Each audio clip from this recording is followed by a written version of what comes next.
야구 좋아하시나요? 야구는 치열한 수싸움을 하는 스포츠입니다. 작은 공 하나를 어디에다 어떻게 던질지, 그것을 쳐낼지, 놔둘지 수십 가지의 경우의 수가 있기 때문에 재미있는 스포츠입니다.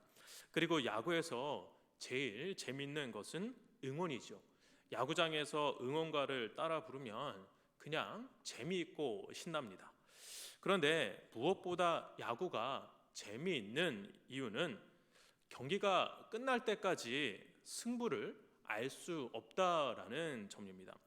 야구 용어 중에 야구는 9회 말 투아웃 풀카운트부터라는 표현이 있습니다. 한 번쯤은 들어보셨을 텐데요.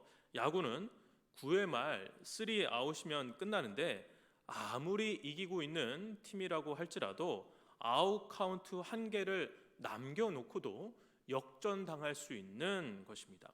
실제로 큰 점수 차이로 지고 있는 팀이 9회 말 투아웃 정도 되면 이길 가능성이 거의 없어 보이기는 합니다. 그런데 예상치 못하게 9회 말 투아웃 실제로 대역전극이 일어나는 경우가 있습니다.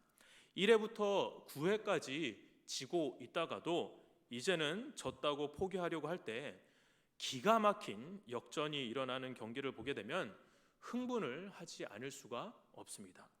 하나님의 일하심도 비슷한 부분이 있습니다. 가능성이 전혀 없어 보이는 상황에서 하나님은 역사를 이루시는 분입니다. 하나님이 창조하실 때 우주 만물이 아름답게 펼쳐질 가능성이 하나도 없는 상태에서 하나님은 말씀으로 창조하셨습니다. 인간의 죄악이 가득하여 스스로 구원할 가능성이 전혀 없는 상황에서 하나님은 구원자 되시는 예수 그리스도를 우리에게 보내주셨습니다. 이렇게 하나님은 가능성이 전혀 없는 상태에서 일을 하십니다.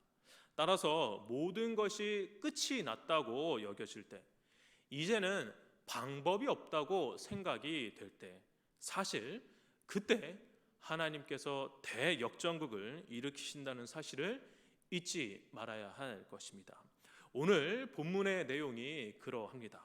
애굽에 사는 이스라엘 백성들은 바로에 의해 9회 말 투아웃 상황까지 몰린 것입니다. 풍전등화의 위기 상태에 놓인 것이 바로 이스라엘 백성들의 상태입니다. 그런데 하나님은 이 위기의 상황에서 인간이 전혀 생각할 수도 없고 계획할 수도 없는 놀라운 방법으로 자신의 백성들에게 희망을 주십니다. 저는 오늘 본문을 통해서 절체절명의 위기 속에 놓인 이스라엘에게 하나님이 무슨 일을 하고 계시는지 살펴보도록 하겠습니다. 오늘 본문을 들어가기 전에 지난 시간에 다루었던 출애굽기 1장을 간략하게 정리하면서 이스라엘 백성들이 9회 말 투아웃의 상황까지 다다르는 상황적 배경을 살펴보도록 하겠습니다. 출애굽기 1장 5절에서 야곱의 가족 70여 명이 애굽에 정착을 하였습니다. 그런데 시간이 흘러서 요셉과 그의 모든 형제, 그 시대의 사람들이 다 죽었습니다. 그리고 출애굽기 1장 7절에서 이스라엘 자손은 생육하고 불어나 번성하게 되어 온 땅에 가득하게 되었다라고 설명하고 있습니다. 정확하지는 않지만 그 시대의 사람들이 다 죽고 번성하게 되기까지 약 400여 년 정도로 보고 있습니다. 그리고 생육하고 번성하게 된 인구수가 약 200만 명 정도로 추정합니다. 즉 70여 명의 야곱의 후손들이 400년이 지난 후에 200만 명 정도로 폭증되어 이스라엘 백성들이라 불릴 수 있는 정도의 큰 무리가 된 것입니다. 그러나 이스라엘의 인구 폭증은 애굽에게 있어서 불안한 요소였습니다. 왜냐하면 애굽 입장에서 이스라엘 백성들은 객이라 언제든지 위험이 될 만한 대상으로 여겼기 때문입니다. 그래서 이스라엘의 인구가 더 증가하는 것을 막기 위해 애굽은 이스라엘의 인구 억제 정책을 펼치게 됩니다. 아주 힘들고 어려운 고역을 시키고 히브리 산파들을 동원하여 남자 아기를 제거하려고 하였습니다. 하지만 이러한 상황 속에서도 출애굽기 1장 20절에 그 백성은 번성하고 매우 강해졌습니다. 이에 바로는 아주 강력하고도 잔인한 정책을 펼쳤는데요. 1장 22절을 보시면 아들이 태어나거든 나일강에 던져라 라고 명령을 내립니다. 지난 시간에 저는 이 부분을 설교하면서 애굽의 왕 바로를 대적자, 사탄으로 비유하였습니다. 대적자는 극악무도한 짓을 서슴없이 저지른다고 말씀드렸습니다. 그들의 목적은 단 하나, 하나님의 역사를 중단시키고자 하는 것뿐입니다. 그렇다면 왜 인구 제한 정책을 펼치는 것이 하나님의 역사를 방해하고 중단시키는 일이 되는 것입니까? 애굽이 단순히 인구 억제 정책을 펼치는 것 같지만 큰 틀에서 보면은 이 대적자는 하나님이 아브라함과 이삭과 야곱에게 했던 약속을 깨트리기 위해 일을 하고 있는 것입니다. 하나님이 아브라함과 이삭과 야곱에게 하셨던 약속, 언약이 무엇입니까? 자손을 하늘의 별과 같이 번성하게 하고 모든 땅을 자손에게 주고 내 자손으로 말미암아 복을 받게 하시겠다라는 것이 하나님께서 그들에게 하신 공통적인 약속입니다. 따라서 인구가 이렇게 늘어나는 것은 하나님의 언약이 성취를 향해 가는 과정이라고 볼 수 있습니다. 이스라엘은 하나님의 큰 계획에 맞추어서 성장하고 있는데 대적자는 하나님의 언약을 방해하기 위해 끔찍한 살인을 명령한 것입니다. 이렇게 대적자는 흉악할 뿐만이 아니라 하나님의 일을 적극적으로 방해하는 데 앞장서는 존재입니다. 따라서 대적자 바로는 강압적으로 이스라엘을 고통스럽게 합니다. 이스라엘 백성들은 바로의 명령에 따를 수밖에 없는 상황이 된 것입니다. 그 명령을 따르게 되면 언젠가는 이스라엘의 남자 아이는 없어지게 될 테고, 그렇다면 대적자의 계략대로 하나님의 계획은 중단되어 이스라엘 백성들은 성장하지 못하게 될 것입니다. 지금 이스라엘은 굉장히 위험에 처해 있는 상황인 것입니다. 그러나 정작 이스라엘이 할 수 있는 일은 아무것도 없습니다. 인구수는 많지만 너무나도 나약합니다. 그저 패배감과 절망감이 가득한 것 같습니다. 인간이 할 수 있는 일은 하나도 없기에 이 패배의 위기에서 역전승을 선사해 주실 분은 하나님밖에 없습니다. 그렇다면 이제 하나님은 어떠한 방법으로 대역전극을 펼치실까요? 성경은 이 위기의 상황 속에서 딱 한 사람, 딱 한 가정을 주목합니다. 오늘 본문 1절과 2절입니다. 각자 계신 곳에서 같이 읽어보도록 하겠습니다. 시작. 레위 가족 중 한 사람이 가서 레위 여자에게 장가들어 그 여자가 임신하여 아들을 낳으니 그가 잘생긴 것을 보고 3달 동안 그를 숨겼으나. 지금 성경의 이 스포트라이트는 어떤 레위인 남녀가 결혼하여 한 남자 아기가 출산했다라는 사실에 지금 초점을 맞추고 있습니다. 그런데 좀 생뚱맞지 않습니까? 지금 일촉즉발의 위기의 상황에서 대역전극을 펼칠 수 있도록 완성형 영웅이 무언가를 급하게 해줘야 할 것 같은데, 성경은 지금 갓 태어난 남자 아이에게 주목을 하고 있습니다. 어떻게 이 아이가 대역전극을 주도할 수 있다는 말입니까?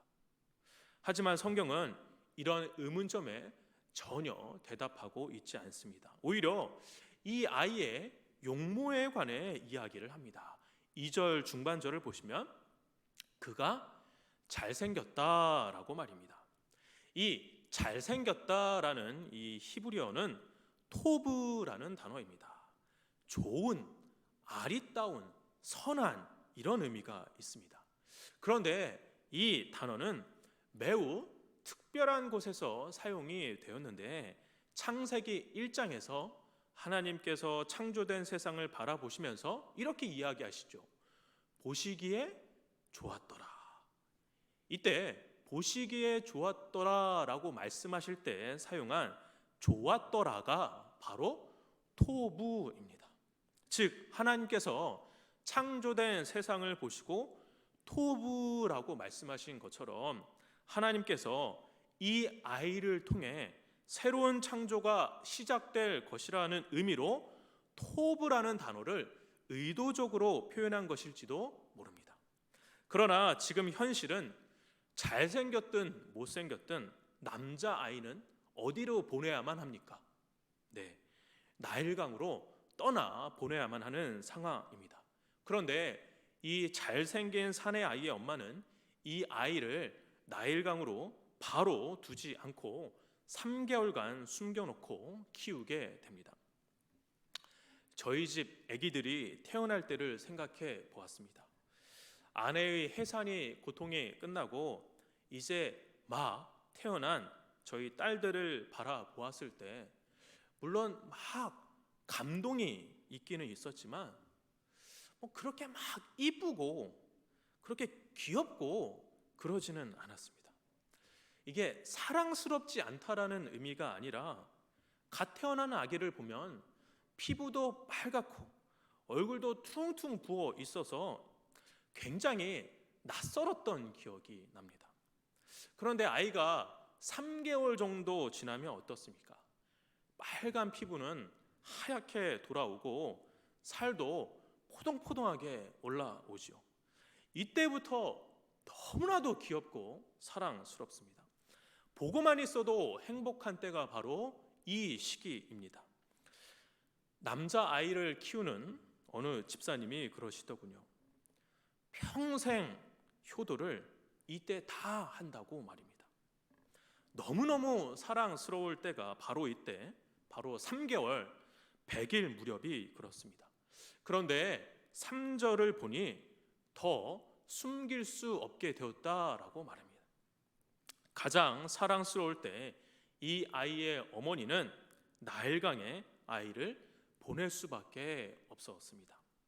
저는 이 다음의 말씀부터는 분위기를 조금 바꿔서 영화를 보면서 살펴볼까 합니다. 극적 요소들이 많기 때문에 영상을 통해서 접하시면 더 잘 이해하시리라 생각합니다. 여러분이 잘 아시는 이집트 왕자를 같이 보신 후 성경과 비교하려고 하는데요. 약 4분 정도 보겠습니다. 성경과 어떤 차이가 있는지 한번 짚어보시기를 바라겠습니다.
아주 재미있게 만든 만화 영화인데요. 이 영화의 내용이 성경과 정확하게 부합한다라고 말할 수는 없습니다.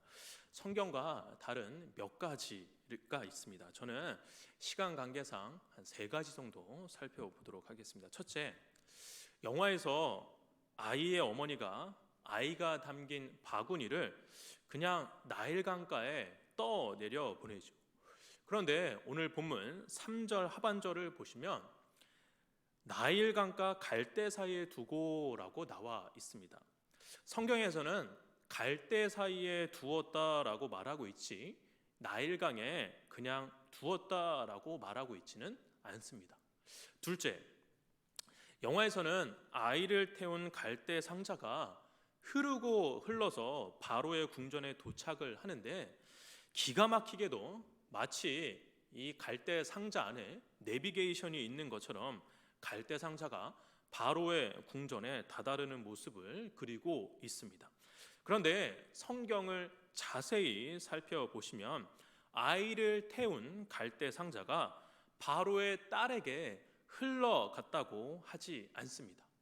조금 전에 살펴보았듯이 3절 하반절에 아이의 엄마가 아이가 들어있는 갈대 상자를 갈대 사이에 두고라고 말하고 있고 5절 중반절에 보시면 갈대 상자가 발견된 곳이 갈대 사이라고 표현하고 있습니다. 즉 엄마가 갈대 상자를 둔 장소와 바로의 딸이 갈대 상자를 발견한 장소가 동일한 장소일 수도 있습니다.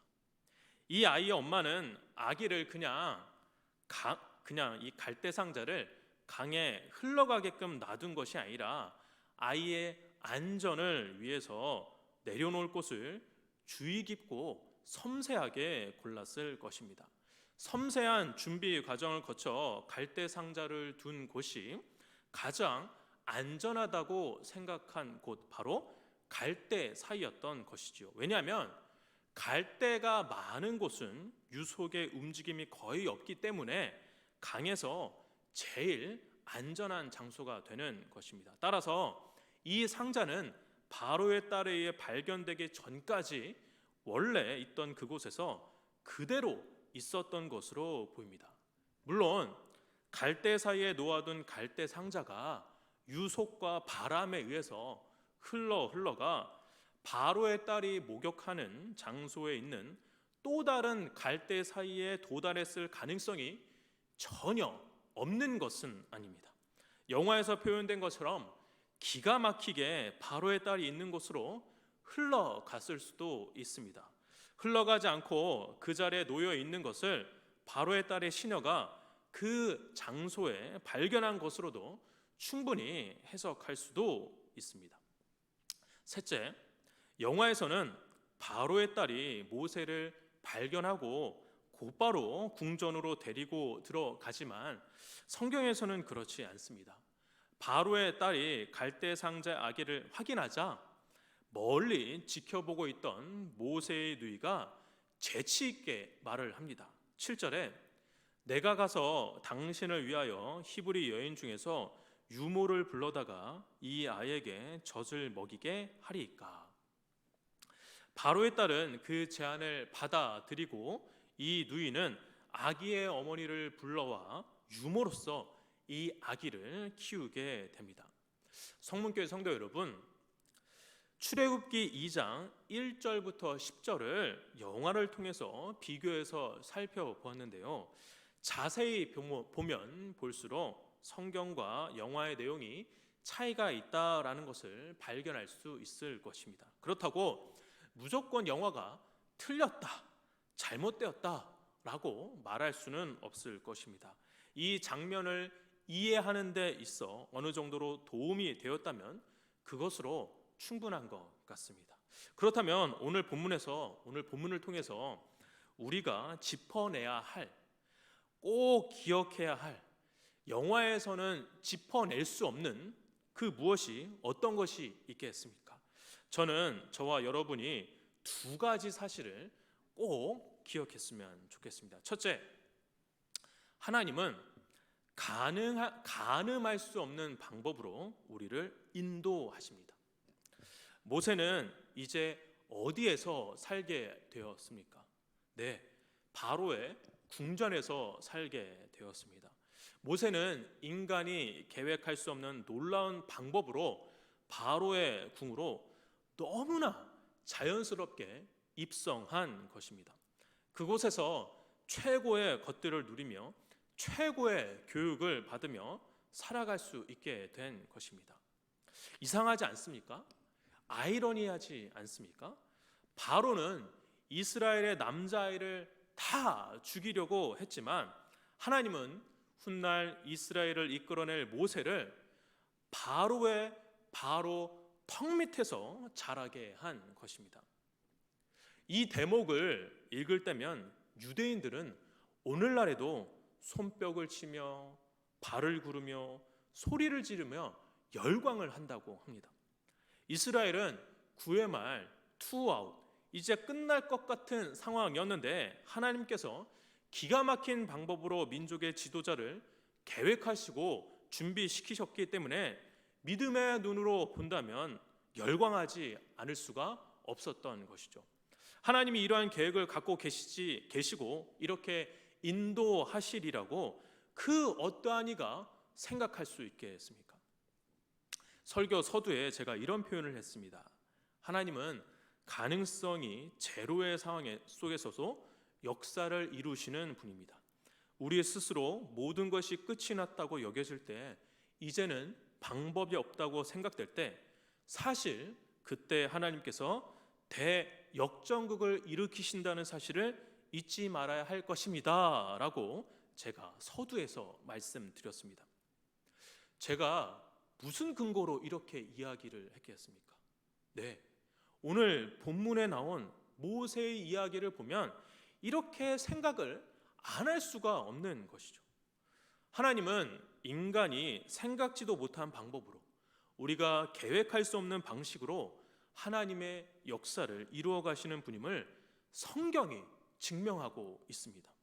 그렇다면 하나님께서는 성경 역사에서만 이렇게 일을 하시는 분입니까? 지금 현재 저와 여러분의 삶, 저와 여러분의 인생에서는 성경과는 다르게 다른 부분으로 역사하고 인도하시는 분입니까? 그렇지 않습니다. 성경에 나타난 하나님, 오늘 저와 여러분에게도 동일하게 일하시는 분이 바로 저와 여러분, 우리의 하나님입니다. 변치 않고 신실하신 분이기에 저와 여러분은 하나님을 신뢰할 수 있는 것이죠. 즉, 그분은 변하지 않으시기 때문에 우리가 유일하게 신뢰할 수 있는 대상이 되는 것입니다. 하나님을 굳게 신뢰하시기를 바랍니다. 둘째, 하나님은 보이지 않지만 배후에서 모든 역사를 다스리십니다. 오늘 본문에서 우리가 주목해야 할 대상이 누구입니까? 우리가 진짜로 바라보아야 할 대상이 누구입니까? 레위인 부부입니까? 갈대 상자를 갈대 사이에 둔 현명한 아이의 어머니입니까?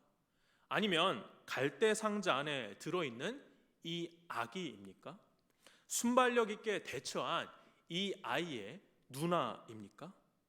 아니면 바로의 딸입니까? 우리가 오늘 본문에서 주목해야 할 분은 바로 이 모든 일의 배후에 계신 바로 우리 하나님을 주목해야 한다는 것입니다. 그런데 오늘 본문을 샅샅이 살펴보시면 하나님을 지칭하는 단어가 한 번도 등장하지 않습니다. 하나님이 이런 일을 하셨다라고 언급하고 있지 않습니다. 그러나 그럼에도 불구하고 저와 여러분, 이 모든 일을 다 누가 하셨다라고 생각을 하십니까? 네, 보이지 않는 하나님이지만 이 모든 일을 배후에서 다 하셨다라고 믿음으로 고백하고 인정하게 되는 것이죠. 만약 하나님이 모든 일의 배후로 계시지 않다고 생각한다면 오늘 사건을 어떻게 해석해야 합니까? 그저 우연의 연속으로 해석을 할 수밖에 없습니다. 우연히 그 갈대 사이에 갈대 상자가 있었고, 우연히 바로의 딸이 그것을 발견하였고, 우연히 누이가 유모를 구해서, 우연히 모세의 엄마가 이 아이를 키웠다고 생각을 하면 우리는 보아도 보지 못하고 들어도 듣지 못하는 사람이 되는 것입니다. 믿지 않는 자들은 이 모든 것을 우연으로 보이겠지만, 믿는 자들은 우연, 행운이 있을 수 없습니다. 우리는 모든 것이 그분의 은혜이고 그분의 섭리 속에서 이루어지는 것임을 인정하는 사람들입니다. 따라서 하나님이 보이지 않기 때문에, 느껴지지 않기 때문에 하나님이 안 계신다라고 생각하시면 안 됩니다. 저와 여러분의 삶에서 마주하고 있는 어려움에 대해 우리가 부르짖고 아파하며 신음소리를 낼 때 하나님이 아무 일도 안 하고 가만히 계시는 것 같지만 그렇지 않습니다. 보이지 않게 일하시고 우리가 모르는 사이에 다 계획하시고 인도하고 계시는 중입니다. 따라서 저와 여러분은 하나님이 나와 함께하고 있다는 사실을 잊지 않으시기 바랍니다. 모든 역사의 주관자 되시는 하나님이 저와 여러분의 인생을 보이지 않게 배후에서 인도하고 계심을 잊지 마시기 바랍니다. 말씀을 정리하도록 하겠습니다. 하나님은 가늠할 수 없는 방법으로 저와 여러분을 인도하십니다.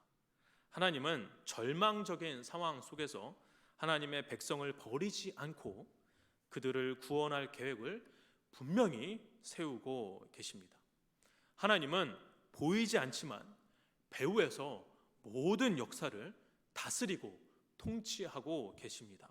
하나님이 보이지 않아 일하지 않는 것처럼 느껴져도 실망하거나 좌절하거나 낙담하지 마시기 바랍니다.